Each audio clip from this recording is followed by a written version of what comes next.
અમદાવાદમાં આંતરરાષ્ટ્રીય જૈન કોન્ફરન્સનું આયોજન કરવામાં આવ્યું। ચોથી જૈન કોન્ફરન્સનો વિષય વિશ્વમાં જૈન સમાજનું પ્રદાન રાખવામાં આવ્યું। આ કોન્ફરન્સમાં 47થી વધુ દેશમાં વક્તાઓ આવ્યા અને જૈન સમાજના પ્રદાન વિશે વાત કરી। જૈન સમાજે વિશ્વમાં કઈ કઈ બાબતે જાગૃતિ ફેલાવી, જેના વિશે પણ વાત કરવામાં આવી। આવનારા ભવિષ્યમાં જૈન સમાજ વિશ્વને શું સંદેશો આપશે તેની પણ ચર્ચા કોન્ફરન્સમાં કરવામાં આવી। જૈન કોન્ફરન્સને લઈને પ્રધાનમંત્રી નરેન્દ્ર મોદીએ પણ શુભેચ્છા પત્ર પાઠવ્યું હતું। કોન્ફરન્સની અંદર મુખ્ય વિષય છે 2550 વર્ષમાં જૈનોએ વિશ્વને શું પ્રદાન આપ્યું।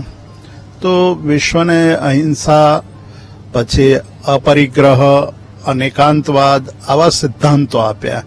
એની સાથે સાથે એને જીવનમાં કેવી રીતે આચરીને આપણું જીવન ઊંચું કરી શકાય એનો એક પૂરી શૈલી પણ આપી। તો આ એક જૈન ધર્મનું સૌથી મોટામાં મોટું પ્રદાન છે।